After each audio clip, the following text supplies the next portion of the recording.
হুমায়ুন কবির বিজেপির থেকে ১,০০০ কোটি টাকা চাইছে, আর তার বিনিময়ে তিনি বিজেপিকে বাংলার ৭০ থেকে ৮০টি আসন, বলা চলে মুসলিম অধ্যুষিত বিধানসভার আসন জিতে গরম গরম বিজেপির হাতে তুলে দেবেন বাংলার বিজেপি সরকার গড়ার জন্য। ক্রোনোলজি বুঝতে পারছ? বাংলায় বিজেপি সরকার গড়বে মুসলিমরা।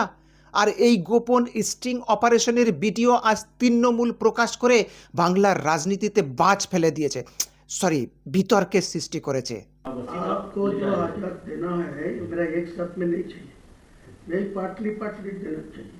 मैं जो 22 तारीख रैली में जो बाबरी मस्जिद का जो लिब रखा उसी दिन मेरा 82 लाख खर्चा हुआ।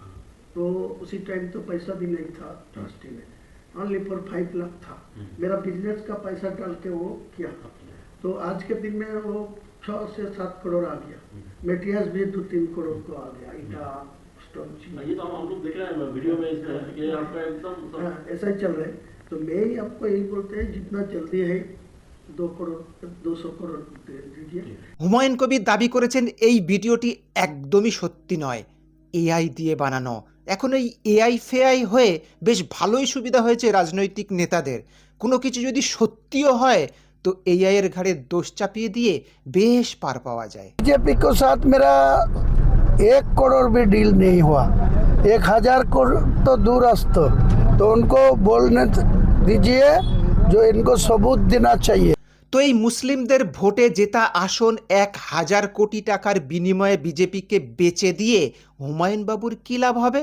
তারই কথায়, এক তো তৃণমূল সরকারকে বাংলা থেকে হটানো যাবে, দ্বিতীয়ত মধ্যপ্রদেশের মুখ্যমন্ত্রীর আশ্বাস অনুযায়ী হুমায়ুন কবিরকে বাংলায় আসন্ন বিজেপি সরকারে ডেপুটি চিফ মিনিস্টার করা হবে। जो आपको जो 70-80 जो सीट आपको मिलेगा तो डायरेक्ट आपको डेपुटी दे दूंगा। मेरा सीएम होगा, आपको डेपुटी ठीक है, डेपुटी सीएम। এদিকে আসরে নেমে পড়েছেন বন্দরের ববি হাকিম বাবু। মুসলিমদের ভাবাবেগ বোঝাতে একটু বেশি গদগদ হয়ে বললেন, আমরা যারা মুসলমান সমাজের মানুষ, আমরা কি বুদ্ধিহীন?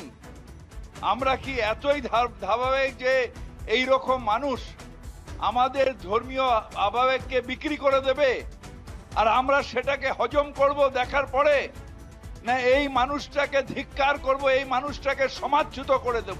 ভাই, বাংলার রাজনীতিতে এসব হচ্ছেটা কি? বিজেপি কি সত্যিই ফাটল ধরাতে পারলো? টাকা দিয়ে কি সত্যিই মুসলিম ভোট ভেঙে খান খান করে ফেলতে পারবে? সেটা দেখার জন্য আমাদের সবার 4 তারিখ পর্যন্ত অপেক্ষা করতে হবে।